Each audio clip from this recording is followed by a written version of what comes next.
یکی از عزیزترین دوستای پدرم که من واقعا اینقدر دوستش دارم که بهش عمو صدا میکنم، عمو نعیم، که پدرش هم یکی از بزرگترین شاعرای ایرانه. ایشون اومد به من گفت که حامد این قضیه از بلاروس، کشوری است به نام بلاروس. بعد این عمو نعیم برادرش هم اینجا بود ولی دیگه برگشته بود، اینجا نبود.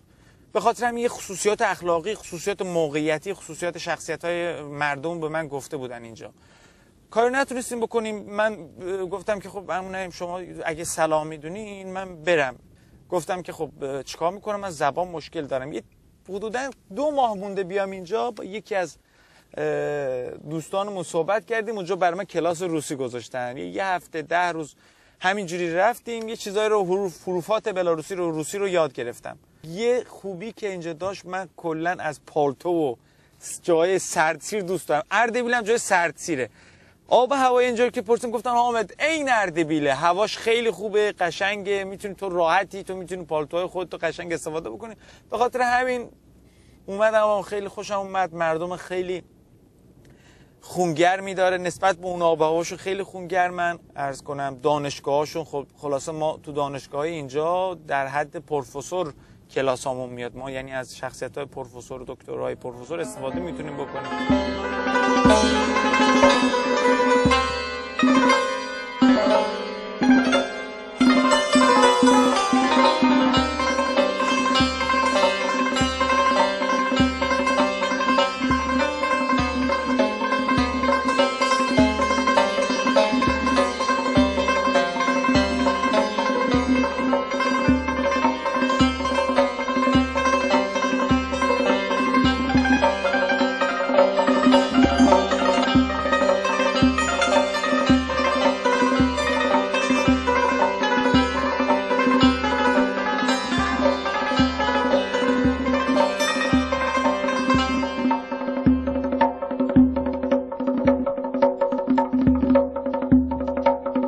یک دو самого начала پیانو توشه یک دو بچه ها همه حواستون دیما بخون، ما با من حواست باشه، شما هم که میدونین نشدن چی. یک دو سه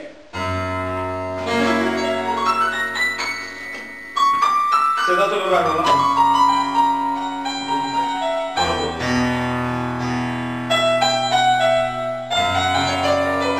Bravo.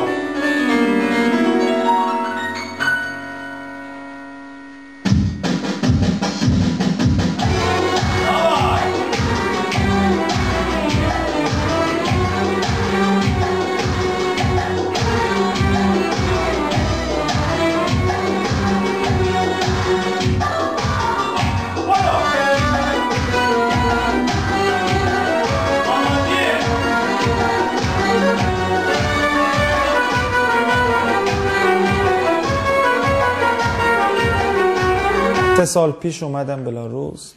خلاصه ما باید زبان روسیمون رو قوی میکردیم. خلاصه رفتیم دانشگاه معماری، گفتن که ما زبان معماریمون باید طبق تخصصی باشه، معماری باشه. بعد یه دورانی بود، یه 4-5 روزی بود گذشته بود، خلاصه دلتنگ بودیم، از ایران اومده بودم. از بچه‌های خوابگاه پرسیدم، چون من می‌خواستم برم خونه، تو خوابگاه نباشم. بچه‌ها پرسیدن خب ایرانی‌ها رو کجا جمع می‌کنن، ایرانی‌ها رو کجا می‌تونیم ببینیم؟ گفتن که اینجا بیت الزهرایی هست که هر پنجشنبه شب بچه ایرانی جمع میشن اونجا. خلاصه من 2-3 بار رفتم و اونجا ایرانی ها رو دیدیم، صحبت کردیم و خلاصه بچه های سفارت رو دیدم که واقعا از کنسولمون که پرسیدم یا از سفیرمون دیدم که بچه های ایرانی رو به افزایشن اینجا، یعنی ایرانی ها زیادتر میشه. گفتم چه بهتر، چون بچه ها منو به برنامه‌های موسیقی اپراشون اینا می‌بردن. تصمیم گرفتم که یک گروه تشکیل بدم و سازها و موقعیت آهنگای ایرانی و خواننده‌های ما و چند تا دستگاه داریم. حتی من به یکی از دوستانم گفتم 7 تا دستگاه داریم. ما باور نمی‌کرد. خلاصه باشون صحبت کردیم و با حمایت‌های دوستان من تونستم برم دانشگاه موسیقی اینا. 2-3 نفر از بچه‌ها رو انتخاب کردیم، اومدیم چک کردم صدا. خلاصه یواش یواش با حمایت دوستان، کنسولمون، سفیرمون حمایت کردن این گروه رو انتخاب کردیم.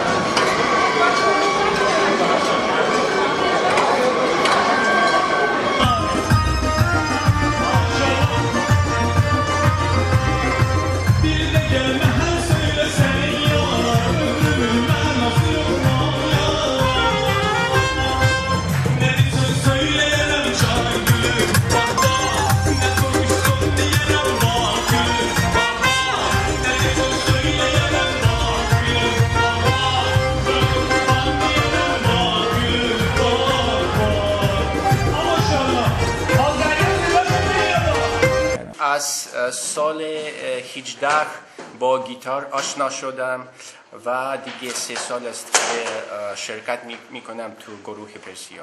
اسم من یوگنیا است. مادر و پدر. Молодец. А что дальше сказать? Ты где учишься? На фарси? Фарси. من دانشگاه دانشجو هستم. ایران خلاصه تو خارج تو اروپا به عنوان پرشین استفاده میکنن، ولی ازشون پرسیدم که این چیه، به من گفتن که ایرانی رو ما اینجا به نام پرسیا میشناسیم. بعد صحبت کردم با دوستانمون، آدمای با تجربه، گفتن که خب بهتره که همین اسم گروه تو به نام پرسیا استفاده بکن. بعد یک دورانی سازامون خیلی کم بود، خلاصه ما اینجا ایرانی‌ها رو یکی دو تا آوردیم، دیگه نتونستن با من همکاری بکنن. به خاطر همین مجبور شدم برم با دوستان صحبت بکنم، بچهای بلاروسی و ایرانی رو که تلفیق کنم این گروه. اومدیم برای ساز، آهنگامون خب خودتون میدونی که آهنگامون نیم پرده ربع پرده اینا هست، کرم اینا خیلی کم کار کردن و خیلی ضعیفه. خلاصه من تونستم با کیبورد و سازهای دیگه بتونم کرم از کیبورد استفاده بکنم و آهنگ ملودیای دیگر رو از بچهای بلاروسی که تو گروه هم حدوداً 6-7 نفر هستن. یه سازی دارن که خیلی نزدیک به سازهای ما، که نزدیک به ساز سنتور ماست که سمباله است، که خیلی ازش ایده های خیلی خوبی گرفتم. خلاصه یواش یواش ارتباط داشتیم، ما تونستیم کنسرت ها خیلی زیاد اینجا، حدوداً نزدیک 26-7 تا کنسرت تو شهرهای خیلی مهمشون، کاخ ریاست جمهوریشون، عرض کنم شهری به نام مثل اصفهان ما شهر قدیمیشون اونجا اجرا کردیم، موزه هاشون. یواش یواش دیدم روزنامه هاشون تلویزیونشون خیلی استقبال میکنن، اومدن با من صحبت. خلاصه مراسم رسمی ایرانیمون عید نوروزمون سال قبل، عرض کنم خدمتون روز 22 بهمن خودمون، روز ملی خودمون که مقامات بلاروسی اومدن، خیلی خوشحال بودن که مثلا آهنگ الهی ناز و یک شخصیت روسی داره میزنه. خیلی به موسیقی ایرانی علاقه دارم، چون که با موسیقی غربی اختلاف زیادی دارم.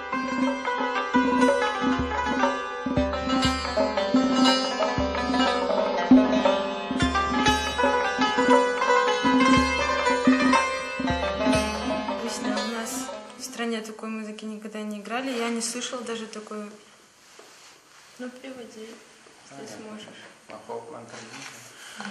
جنی میگه که موسیقی گروه پرسیا خیلی عالی است، خیلی جالبه. یعنی تو کشورمون در بلاروس همین موسیقی نشنید. Культура интересная. فرهنگ ایرانی خیلی جالبه. Смотри. Что еще? Что есть, скажи. Говори. Я многому научилась здесь. خیلی زیاد اینجا تو گروه پرسیا آموختم برای خودم. Мне нравится наш руководитель Хамед Байрамзade. من از رهبر گروه پرسیا حمید байрамзаде خوشم میاد. Ну, я могу сказать, что вот интересная музыка, слова хорошие всегда и стихи, да, стихи очень хорошие. من به دوستانم جواب دیدم که موسیقی ایرانی از نظر از لحاظ شعرها، از لحاظ آهنگ موسیقی خیلی دوباره надо скажи. Надо два. علی همای رحمت علیه همای رحمت. دوباره молодец, браво, ребята. Аплодисменты за группа Персия. Браво, браво, браво. هر جا که بودم مرا میشکستی، مرا میشکستی. 8-9 سالم بود. طبق روال خب پدرم کارخونه نجاری داریم، صنایع چوبی، پدرم تو کار چوبه. من 3 ماه تعطیلات و خیلی پدرم به این مسئله مشتاق بود که ما کار ایشون رو ادامه بدیم. به خاطر همین ما 3 ماه تابستون همیشه میرفتیم کارخونه و اون 3 ماه رو استفاده میکردیم از کارمندانم که خیلی طولانی تو کار ما بودن، کارهای چوبی رو به ما یاد میدن.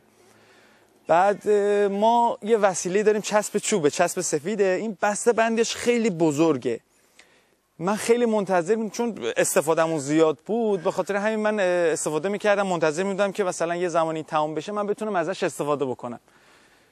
بچه‌ها میگفتن حامد این برای چی می‌خوایم؟ گفتم آقا من دوست دارم، چون بزرگ بود میتونستم به جای تنبک استفادهش بکنم. وقتی که زنگ تفریح میشد یا ناهاری میشد یا موقعی که مثلا چیزی میشد، من برمی داشتم با این شروع میکردم به تنبک زدن. بعد چون پدرم علاقه خاصی به موسیقی هم داشت، این به عشق خودش سنتور درست میکرد، به دوستانش که واقعا هنر موسیقی رو دارن بهشون هدیه میداد، باشون رفیق بود. به اتفاق نمیدونم یه روزی بود، حالا خلاصه طبق روالای روزهای قبل، مثلا من وقتی که بی‌حوصله میشدم میشستم تنبک میزدم، نگو از دوستان پدرم که به نام استاد ادیبه که استاد بنده بودن تو موسیقی، ایشون اومده بودن که این سنتور رو ببینن که پدر به چه حدی رسونده. خلاصه میاد به پدرم میگه که آقای بایرامزاده من احساس میکنم کسی یه سازای کوبه‌ای داره میزنه، تنبک میزنه اینجا، کارمند شماست؟ میگه نه این کارمند شما نیست، این پسر من. عرض کنم خدمتتون که خلاصه ایشون میاد، من داشتم میزدم، یک لحظه دیدم یک نفر پشت واسطه داره به من اینجوری دست میزنه و میگه باریکلا. خب برگشتم، من نشناختمش، پدرم معرفی کرد. خلاصه به اتفاق از پدرم قول گرفت که چهارشنبه که قراره کلاس تعطیلات چیزشون باشه، تمرین باشه، منو ببره اونجا. خدایا من اصلا نتونستم اون روزا رو بخوابم، فقط منتظر بودم که برم. 1 2 3. من تابستونا میرم ایران، سالی یه بار میشه. حالا امسال تصمیم دارم که عیدم برم. آخرین بار تابستون که رفتم با مشورت پدرم با ماشین رفتم. از اینجا رفتم اوکراین زمینی.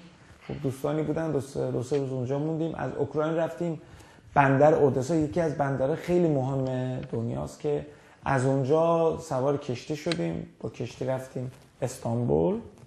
2-3 روز اونجا موندیم. از استانبول رفتیم بندر بازرگان، از بندر بازرگان وارد ایران. اون لحظه‌ای که من از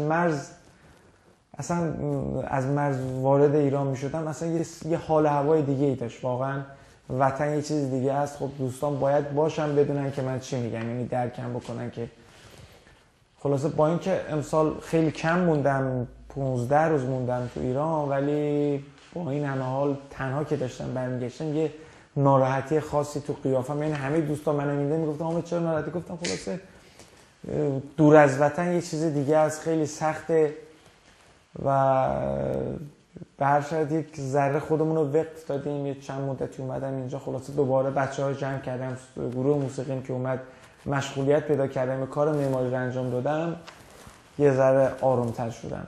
بارکالله، آفرین، چقدر کلمه های قشنگ دارید تو ایران. تحصیلم تموم بشه، والا من الان 3 سال دیگه هم دارم، چون معماری اینجا تو بلاروس 6 ساله، الان 3 سال هستم، 3 سال دیگه است.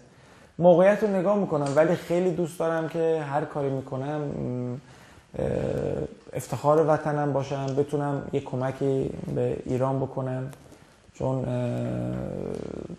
به هر شرایط آخرین جای ما، آخرین زندگی ما تو ایرانه، ما باید به ایران بریم.